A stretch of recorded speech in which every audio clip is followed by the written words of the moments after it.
जनहित अभियान एक गैर दलीय बौद्धिक संगठन है जो देश में दिल्ली में जातीय जनगणना के सवाल को लेकर पिछले दशकों से प्रयास कररत है।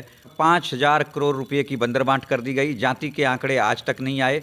जाति को जनगणना से अलग करके अलग जनगणना कराकर एक नया षड्यंत्र रचा गया। जो कुछ वर्चस्ववादी समाज के लोग थे उन्होंने संसद के फैसले को पलट देने का काम किया। हम अब दिल्ली से निकलकर बिहार के जनसंपर्क यात्रा पर निकले हुए हैं। जो गांधी की धरती, सत्याग्रह की धरती से यह कार्यक्रम शुरू किया गया है। इस देश में जो भी लोग रह रहे हैं, जिस जाति धर्म संप्रदाय के लोग हैं, उनकी सभी लोगों की, सभी जातियों की गिनती कर एक ठोस आंकड़े, एक वैज्ञानिक आंकड़े देश के सामने लाएं।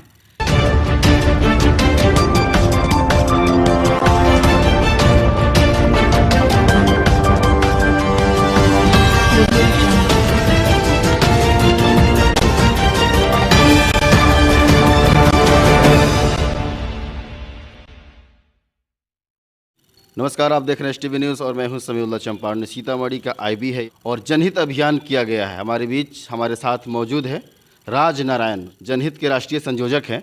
सबसे पहले आपका एसटीवी न्यूज़ में स्वागत है। बहुत बहुत धन्यवाद आपका। बताइए, जो अभियान जनहित अभियान आपने शुरू किया है, क्या उद्देश्य है आपका? जनहित अभियान एक गैर दलीय बौद्धिक संगठन है जो देश में दिल्ली में जातीय जनगणना के सवाल को लेकर पिछले दशकों से प्रयास कररत है। और उस प्रयास के कारण संसद में ये विषय चर्चा में आई थी और उस समय सारी पार्टियों ने सदन में इस विषय पर अपनी सहमति दी थी सदन के अंदर। और सरकार ने तय किया था कि देश में 2011 की जनगणना में होने वाली जनगणना के साथ जाति को शामिल किया जाएगा और जाति जनगणना कराई जाएगी। दुर्भाग्य से देश में जाति जनगणना हुई नहीं और 5,000 करोड़ रुपये इस जनगणना के नाम पर, लगभग 5,000 करोड़ रुपये की बंदरबांट कर दी गई। जाति के आंकड़े आज तक नहीं आए। जाति को जनगणना से अलग करके अलग जनगणना कराकर एक नया षड्यंत्र रचा गया। जो कुछ वर्चस्ववादी समाज के लोग थे उन्होंने संसद के फैसले को पलट देने का काम किया। हम अब दिल्ली से निकलकर बिहार के जनसंपर्क यात्रा पर निकले हुए हैं। जो गांधी की धरती, सत्याग्रह की धरती से यह कार्यक्रम शुरू किया गया है और हम लोग 15 जनवरी से इस कार्यक्रम को अनवरत चला रहे हैं। प्रथम चरण में हम लोगों ने 5 जिले, पश्चिमी चंपारण, पूर्वी चंपारण, शिवहर, सीतामढ़ी, मुजफ्फरपुर का चयन किया। फिर अगली चरण में हम लोग इस कार्यक्रम को आगे बढ़ाएंगे। इस क्रम में हम सीतामढ़ी में 2 दिनों से यहाँ के सभी चौक चौराहों पर पोस्टर, पर्चा के माध्यम से, प्रचार रथ के माध्यम से हम लोगों को जागरूक कर रहे हैं। जाति जनगणना की महत्व और क्यों जरूरी है इससे अवगत करा रहे हैं। घूम घूम कर प्रचार कर रहे हैं। अब गांव-गांव तक जाएंगे, लोगों को ये संदेश देंगे कि जाति जनगणना आपका भविष्य है। किसी भी समाज के विकास के लिए आंकड़े बेहद ज़रूरी हैं। अगर आंकड़े नहीं हैं तो आपका भविष्य और अंधकारमय होगा। अभी 2021 की जनगणना कुछ ही महीनों के बाद शुरू होने वाली है। सरकार कभी भी घोषणा कर सकती है, लेकिन जाति जनगणना होगी या नहीं होगी इस पर सरकार अभी तक चुप है। जब एनडीए की ये सरकार इसकी पहली कार्यकाल में थी तो गृह मंत्री माननीय राजनाथ सिंह जी ने प्रेस कॉन्फ्रेंस करके यह आह्वान किया था कि हम ओबीसी की गिनती करेंगे। आने वाले जनगणना में हम ओबीसी को शामिल करेंगे और उसकी जाति आधारित जनगणना कराएंगे। हालांकि जनहित अभियान की कभी मांग नहीं रही कि आप सिर्फ ओबीसी की गिनती करें। वो तो सभी जातियों की गिनती करने की मांग और उस पर आवाज़ मुखर करती रही। लेकिन सरकार की इस चुप्पी से मुझे संदेह होने लगा है कि सरकार शायद आने वाली जनगणना में इस बार भी जाति को शामिल नहीं करेगी और जाति जनगणना नहीं कराएगी। और फिर अगला जनगणना 2031 में आएगा और तब तक इस बहुसंख्य आबादी फिर एक अंधेरी सुरंग में ठेल दी जाएगी। उसके लिए कोई विकास की सतही नीति नहीं बनेगी।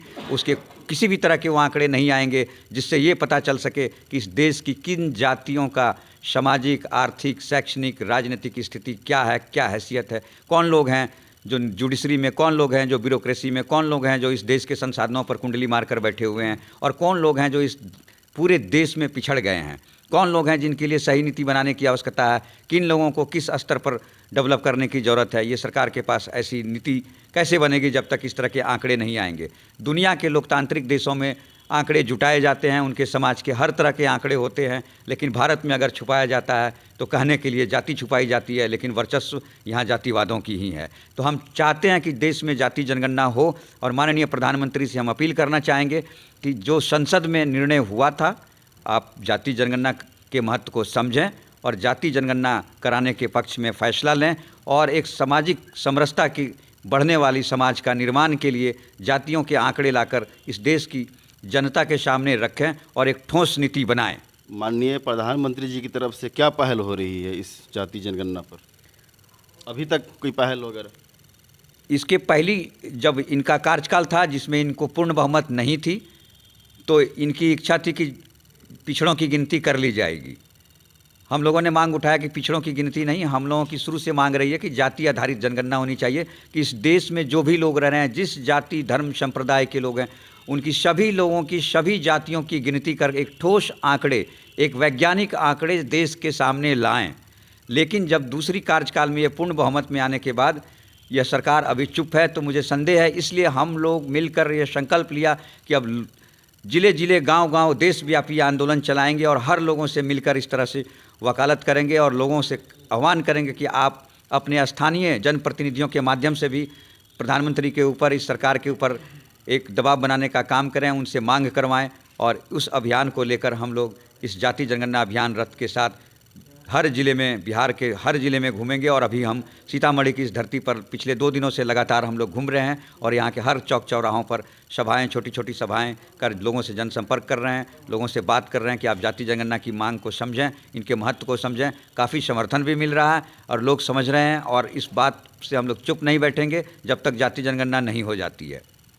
कैसा सपोर्ट मिल रहा है जहाँ पर बिहार के विभिन्न ज़िलों में आप जा रहे हैं, जाति जनगणना के तहत लोगों को जागरूक कर रहे हैं? क्या रिस्पांस मिल रहा है और क्या सहयोग मिल रहा है लोगों की तरफ? बहुत अच्छा सहयोग है, क्योंकि कोविड के कारण हम सिर्फ 4-5 साथी कोविड का दिशा निर्देश का पालन करते हुए हम लोगों ने फैसला लिया कि 3-4 साथी निकलेंगे, लेकिन हर ज़िले में उन लोगों को जोड़ेंगे जब वहाँ के बुद्धिजीवी हैं, युवाएँ हैं, छात्र हैं, नौजवान साथियों, सबको जोड़ते हुए सामाजिक राजनीतिक कार्यकर्ताओं से मुलाकात करेंगे। सभी का अपार समर्थन हमें मिल रहा है। जिलाधिकारी वगैरह की तरफ से भी क्या सपोर्ट मिल रहा है? जिला अधिकारी से हमें अभी किसी भी तरह का उस तरह का समर्थन नहीं है। हम लोगों ने जिला अधिकारी से कोई समर्थन भी नहीं मांगा है। हम लोग अभी जिले के सामाजिक कार्यकर्ताएं, राजनीतिक कार्यकर्ताओं, बुद्धिजीवियों, वहाँ के समाज सेवियों, वहाँ के जो सामाजिक चिंतन की धारा को आगे बढ़ाने वाले लोग हैं, उन लोगों से हम लोग मिल रहे हैं, वहाँ के युवाओं से बात कर रहे हैं, अपनी संदेश अभी पहुँचाने का काम कर रहे हैं।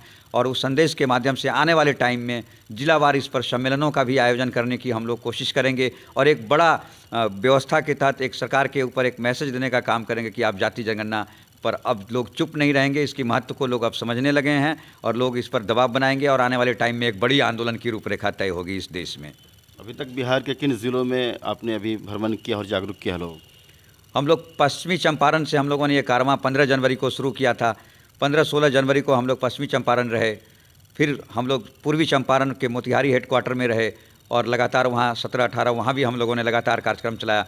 बहुत अपार समर्थन मिली। हर चौक चौराहे पर हज़ारों हज़ार की तादाद में लोगों ने कोशिश किया हम लोगों से संपर्क करने के लिए, लेकिन सबको अभी विनती करके कहा गया कि कोविड है, अभी उतनी बड़ी सभा नहीं होगी। अभी हम मिलने आए हैं, आपके द्वार पर चल के हम आपसे बात करने आए हैं, आप इसको समझिए और जाति जनगणना का समर्थन दीजिए। फिर हम लोग शिवहर आए, शिवहर में भी पूरे दिन हम लोगों ने कार्यक्रम चलाया, वहाँ भी बहुत समर्थन हम लोगों को मिली। हम लोग सीतामढ़ी आए, सीतामढ़ी में भी हम लोगों को लगातार समर्थन मिली और यहाँ कई गणमान्य साथियों ने उम्मीद से ज़्यादा समर्थन दिया, उम्मीद से ज़्यादा सहयोग किया। और अब मुझे विश्वास होने लगा कि अभी तो सिर्फ 4 ज़िले ही हुए हैं, बाकी अभी हमारे 38 में 34 ज़िले अभी बाकी हैं। हम तो अभी इस पूरे ज़िले में हम सब साथी मिलकर एक बड़ी कार्रवाई, एक बड़ी आंदोलन की रूपरेखा तय करेंगे। अगर सरकार नहीं मानती है, जनगणना नहीं कराती है, तो एक बड़ी आंदोलन की रूपरेखा, पूरे देशव्यापी आंदोलन की रूपरेखा तैयार करेंगे। किसान आंदोलन भी अभी चल रहा है, सरकार मानने को तैयार नहीं है। कितनी शहादतें हो गई है, किसान वहाँ मर चुके हैं, इस पर आप क्या कहना चाहेंगे? सरकार को इस विषय पर सोचना चाहिए, सरकार को इस विषय पर अमल करना चाहिए। किसान इस देश के अन्नदाता हैं और उस अन्नदाता की इज्जत करनी चाहिए। और ऐसे कानून जो उन्होंने पास किया, जो संदेह बन गई है, जो उनके जीवन के संकट से जुड़ गई है, सरकार को अविलंब इस पर विचार करना चाहिए। सरकार दरअसल कुछ ऐसे चापलूसों से घिरी हुई है जो उनको गुमराह कर रही है। मैं तो प्रधानमंत्री जी से कहना चाहूँगा कि आप गंभीरता से उनके सवालों पर गौर करें और 1 कदम 2 कदम आगे पीछे हटने में कोई किसी भी तरह का संदेह नहीं करना चाहिए।